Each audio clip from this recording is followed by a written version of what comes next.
adlaw, mga igsoon ko sa Ginoo. Mo kini ang ato ang episode 7, Pastor, na ato 7. pag-ingon. Padayon ta sa tuwang buluhaton, kauban si Pastor Ginicio Tao, Pastor Alex Kimson, ug Pastor Rich Kim Sangawan. Ning adlaw mga igsoon ko sa Ginoo, ado na tay hisgutan, may tungod kini sa kaluwasan, Pastor. Oh. Ado na pa ba'y kaluwasan human sa kamatayon sa tao na wala siya mito umidawat sa kamatayon ni Kristo? Napabay tsansa na pagluwason pa siya o kauban niyang atong Ginoong Diyos, Pastor? Okay. Dalay ko ng Diyos sa ikapito na to karon nga Episode. paghanay Mm-mm. sa may balita sa grasya. Niya kita karon may tungod sa may kaluwasan pa ba human sa kamatayon sa tao nga wala mo Wala bito. tuo or midawat sa kamatayon ni Kristo. Mm-mm. Pastor Shem. Mm-mm. Ang muni dako nga problema sa tao karon. Mm-mm. Pag walay pagtuo. Pag walay pagtuo. Daghan kay mga tao nga nagdahom nga human sa kamatayon bisag wala sila modawat ni Jesus Christ. Naglaom pagyapon. Naglaom pa sila nga napakunoy panahon nga ang tao Maluwas. maluwas. O tungod niya na interesado ta nga ato nang hisgutan Mm-mm. nining taknaan nining adlaw sanglit problemado kini. Mm-mm. Kay ang Dios doon naghatag lang duha ka udapit. Mm-mm. Langit, inferno. Mm-mm.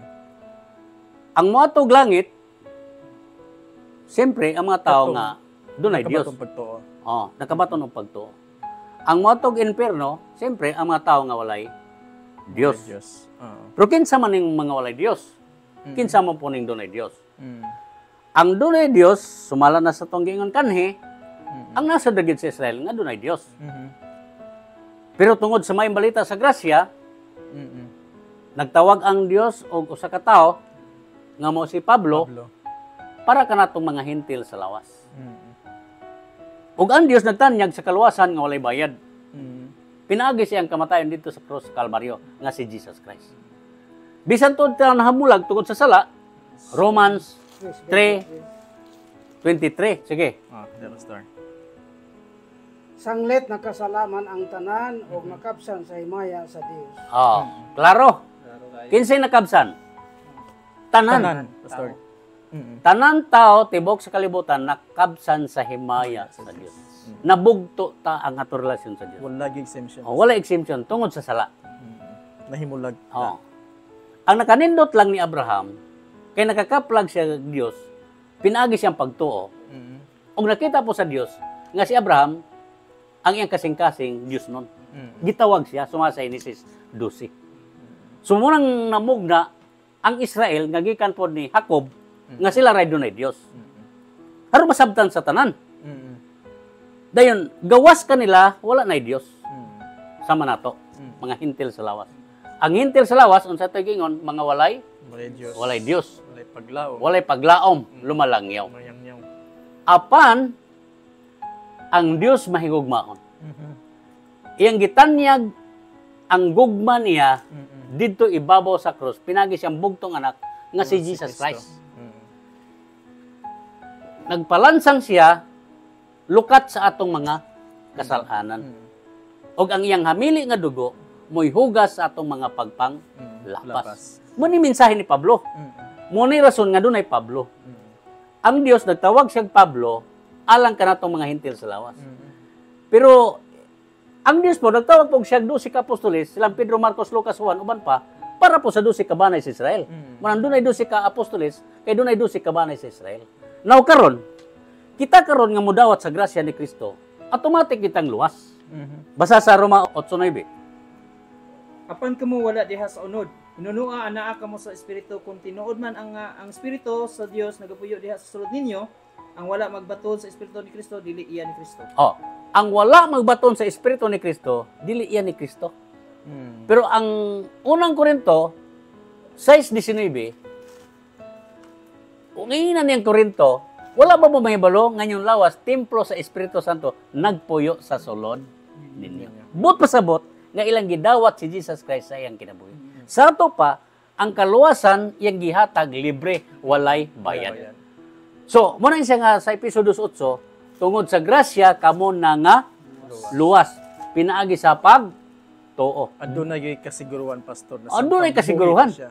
Pero kining patay na, wala yun yung kasiguruhan, Pastor. Okay. So, sadyang wala pa siya. Oh, sa dili pa tamatos ka ng patay na, kita nga mga buhi karon, kita mo dunay tsansa nga maluwas. Kaya siya, tungod sa grasya, kamo nga luwas, pinagi sa pagtuo. Sa to pa, pagtuo, kitang mga buhi, ang kaluwasan. Ang uban mo katawa nga luwas kuno ta buhi pa. Dili katawanan, kay ang kaluwasan man kon buhi pa ta. Kay inig kamatay, kinsa pa may mutuo. Di wala na. Wala na. Muna siya, Jesus Christ, nag-ingon siya, nga ni Apostol Pablo sa Tito 2:11, kay alang sa kaluwasan, sa tanang mga tao, ang grasya sa Diyos gika, padayag. Klaro kayo? Okay. Ang Roma 8:1, palihog ko nung pagbasa sa Roma 8:1. Busa sila nga naa kang Kristo Jesus dili na karon mga hinukman sa silot. Maimpirno pa ba? Dili na. Sila nga na kang Kristo Jesus. At ba sila nga na Nakalingkawas sila. nakilagkawas na. Pastor. Oh. Oo. Amot pasabot, humanta mi dawat ni Jesus Christ, ang atong ngalan gisulat na sa basahon sa kinabuhi. So, aduna yung assurance, Oo. belief. Kay ang wala makaplagi sa masulat sa basahon sa kinabuhi, siya itambog nga to sa linaw nga kalayo. Ang pangutana, Aduna pa ba? aduna pa ba chance Oo. sa kaluwasan sa mga tao nga mamatay karon nga wala mo dawat ni Jesus Christ? Oo. Mo kanay kinalay sulbad na to, Pastor. Amo na itong karon. Oo. Kay daghan kay mga tao nga nang hinaot nga unta ang ilang mga kalag sa ilang pamilya maluwas pa. Magludluhod pa na sila, maghangyo. Ampuan pa nila, Pastor. Ampuan pa nila. Diha sa kang Apostol Pablo, sa diha nga ang tao dili gani mo dawat karon, wala na sila chance nga maluwas. Wala na yun. Kaya ang gipasabot daan ni Jesus Christ, kung mo dawat ka, makabaton kag kinabuhi. Pero ang di gani ka mo dawat, na hinukman ka nagsilot. Basa sa kwan, Juan 3:18. Ang musalig kaniya dili pagahukman sa Oh. silot. Apan ang dili musalig na hinukman na sa silot. Kay wala man siya mutuo sa ngalan sa bugtong anak sa Dios. O, klaro kayo? Buhi pa gani siya. Buhi pa siya nga wala mo dawat ni Jesus Christ. Nganto na gani na sa pagkahinukman sa silot. Samod na kung mamatay na. Wala na yung Wala na chance. Oo.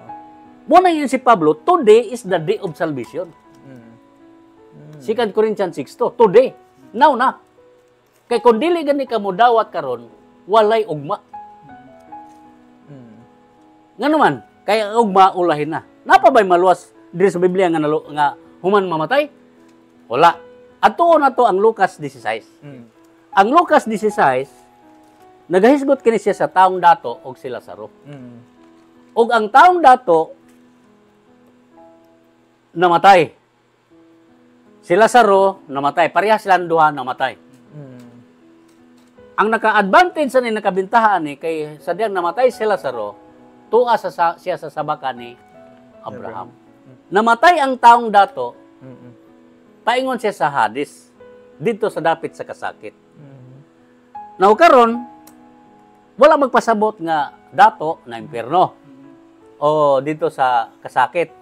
Wala magpasabot nga kabo si Lazaro tuwa sa paraiso, sa sabakan ni Abraham. Wala magpasabotan na. Nagpasabot lang kini nga sa iyang pagkadato, wala siya Dios. Natungnan lang po nga si Lazaro o sa kataong kabos, doon na di siya pagtuo sa Dios. Pero walay dato pobre niya. Madato ka man ug doon na kay Dios, langit ka. Bisag kabos kay ka ug wala po kay Dios, impierno ka. Ambot lang pasabot din ni sa Lucas 16. Nagkataon nga kanin taong dato tua sa dapit nga nagantos nga dunay nagsiga nga kalayo. Og nagkataon nga si Lazaro didto sa sabakan ni Abraham, kini si Lazaro nagpaila nga siya doon na siya gituuhan. Kay ngano dito man siya sa sabakan ni Abraham, ngano dito man siya sa paraiso. Nagpasabot nga doon na siya ay Dios. Now karon, atong lang taon sa kinabuhi sa maong taon dato, nga walay Dios. Ug matod pa niya dinhi nga ang taong dato nag-antos siya didto sa maong sa kasakit nga mao ang kalayo. So, ang tao di ay nga mamatay kung wala day siya Dios, tuwa day siya sa kasakit. Atong adtuon ang Biblia kung maluwas pa ba siya? Versikulo 24, paliw ko na, Pastor. And he cried and said, Father Abraham, have mercy on me, and send Lazarus that he be dipped the tip of his finger in water and cool my tongue, for I have tormented in this flame. Okay. Miingon ang taon dato, amahan kong Abraham, kaloy in taon ako. Kay di ako sa dapit sa kasakit. Nini nagdilaab nga kalayo. So, imagine, sa iyang pagkamatay, tuwa na siya sa nagdilaab nga kalayo. Nag-antos siya. O nakaila siya ni Abraham. Nakaila siya. Nakaila po siya ni Lazaro. Ang problema karon kay naghangyo siya nga ipatusnob ang tudlo ni Lazaro sa tubig aron madaitol sa andila kay na siya sa dapit sa kasakit. Tanaw na itong maluwas pa ba ni? Versikulo 25, palihog. Apan si Abraham itubag kaniya, anak, hinumdumin nga sa buhi ka pa, nakadawat ikaw sa mga maayo mong butang. O si Lazaro usab nakadawat sa dili mga maayong butang. Apan siya ginalipay karon diri, samtang ana ikaw diha sa kasakit. 26. Ug labot pa niining tanan, sa taliwala kanamo ug kaninyo gikahimutang ang usa ka dakong bungaw aron nga sila nga buot mulabang gikan diri nga naha kaninyo dili arang makahimo. Ug nga walay bisan kinsa nga makalabang gikan diha ngari kanamo. Ay, naara di. Ay. Ang tao di nga luwas, dili gani makatabok paingon sa mga taong dili luwas. Og ang taong dili luwas, dili pun makabalhin ngadto sa paraiso nga mabalhin siya. Kana ding nagtudlo nga ang doon na pa'y kagayonan ang tao maluwas kung ampuan, iya na yun na. Kaya sa Biblia, walay chance nga makaatog paraiso. Final na di ay na niya nga destiny. Kay moabot di ang panahon mga igsoon, nga usahon na ang mga taong dili luwas, pagpamanhaw sa Dios, moatubang sila ng trono nga puti or great white throne. O dito niya sa great white throne, ipakita niya nila sa Dios nga ang rason nga nang moadto sila sa inferno kay kanang Hades temporaryo pa lang na. Temporary pa ni Pastor. Kay ang Hades sumala sa pinadayag 20 tambog na sa Dios sa Kini inferno. mga tao na walay nakadawat. Wala makadawat sa kamatayan ni Kristo. Banhaw na sila usa sa Dios. Mga tubang sila sa great white throne Na final or tronong nga puti. final judgment. Pero wala magpasabot nga may chance pa silang maluwas. Wala na. Ang bot lang pasabot nga tubang sila ipakita sa Dios ang listahan sa kinabuhi nga nung moadto silang impierno kay ilang ngalan wala masulat sa basahon. Pinadayag 20:15. Ug kun ang ngalan ni bisan kinsa dili makaplagan nga naisulat diha sa basahon sa kinabuhi, siya itambog ngadto sa linaw nga kalayo. Wa kayo. Nasulat na ba imong ngalan sa basahon sa kinabuhi? Kay kung wala pa masulat imong ngalan sa kinabuhi, luoy kaya ka kay ngano itambog ka sa linaw nga kalayo. Klaro kayo. May kasiguruhan pa ba sa kaluwasan? Wala na. Kato ganing Wala chance Pastor. kato ganing nangamatay gikan pas panahon ni Noe sa lunok. Pagkamatay ganin ni Jesus Christ sa 1 Peter chapter 3, 19 to 22, minaog siya dito sila kadladbang bahin sa yuta. Og iyang gikakita dito nga tuwa sila sa bilangguan. Wala sila kay kiyas. Gibilanggo gihapon sila. Sa dapit sa bilangguan sa mga taong dili luwas. So higala nining kagabi aning adlaw karon. Mao gini dako naton chance karon samtang buhi pa ta. Ayaw sayangi ang panahon. Ayaw sayangi ang panahon. Magpalista na ka sa Dios.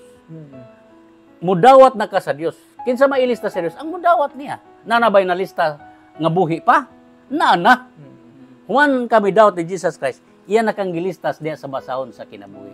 Naman na sa Pilipos 4. Sa iyang versikulo 3. Nga ang mga kaabay ni Pablo nasulat na sa basahon sa kinabuhi. May impierno pa ba? Dili na. Dili na. 4:3. Ug mga muyo ako kanimo usab, tinuod kong magsikauban sa buhat. Nga unta tabangan mo kining mga babayhana. Oh. Kay sila nagpangabudlay ug abay kanako Oh. pakaylap Oh. sa maayong balita uban kang Clemente ug Mm. sa tanang uban kong mga magbubuhat. Oh. Kinsang mga ngalan anaa sa basahon sa kinabuhi. O kaklaro ana, Nagiday. buhi pa sila. Ang ilang ngalan nasulat Nalista na. sa basahon sa kinabuhi. May impirno pa ba? Wala na. Pero daghan kay mga tao karon mga tawa nga luwas na tabuhi pa. Pero ang labing tinuod, ang tao ilista sa Dios, isulat siya sa dihang mo dawat siya ni Jesus Christ. Ingon Pablo, Nagalaong pamanggod sila, Pastor, ng uban. Doon na pag-chance ang ilang o wala daw. Klaro kay sa Biblia. Oh. Kay ang nangamatay gikan sa lunop ni Noe, tuwa sa bilangguan. So, bisan pa dyan na kapila ang puan ni Pastor Oh. dito sa lubnganan, wala na gitsa. Walay maluwas pinagis pagampo. Wala na Kay ang kaluwasan gitukod sa Dios pinagis kamatay ni Jesus Christ dito sa Kalbaryo. Doktrina lang nagtao. Kung atong nagtaon si Apostol Pablo, mo ni labi tinuod nga ang atong Wala na kaluwasan imong maangkon samtang buhi pa ka. Kana kung mutuo kay sabay mutuo patay.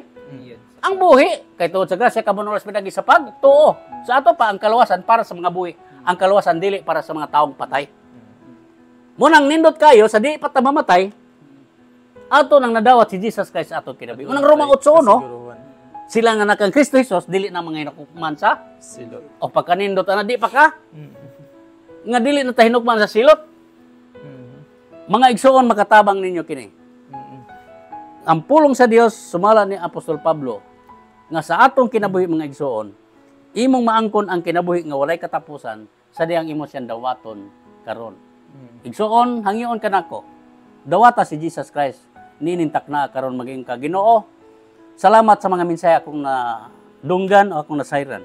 Nga ang kaluwasan di ay imo din gitanyag kanamo samtang buhi kami og among madawat ang kaluwasan samtang buhi pa kami. Kay sa diyang mamatay kami, wala na kami chance sa kaluwasan. Og salamat sa kaluwasan, pinagigrasya imong gihatag kanamo nga walay bayad. Og ako nahimo ng anak sa Dios. Dalaygon ang Dios sa matag usa ka nato. Dalaygon ng Diyos. Daghang salamat diya kaninyo sa kanunay nagsubaybay niyong programa. Salamat sa iyong kanunay na pagpaminaw. Salamat Pastor Alex sa inyo ang panahon sa paghatag ug pagsaysay ni mensahe may tungod sa kamatayon na labi na siguroon yun nato sa matag usa na aduna gyud tay kasiguruhan na makabaton kitag pagtuo. Kaya ang Biblia nag-esgot kung ikaw samtang buhay pa na wala ka nakadawat sa kamatayan sa Ginoong si Kristo. Siya namatay sa krus, gilansang o gilubong sa katulog adlaw ug nabanhaw siya. Mga igsoon, wala na gyud ay chance sa Panginoon. Wala na gyud ay chance base sa Biblia na ato ang gisaysay karon ning takna ning Carbion. Daghang salamat diya kaninyo. God bless. God bless. Dalaygon ang Dios.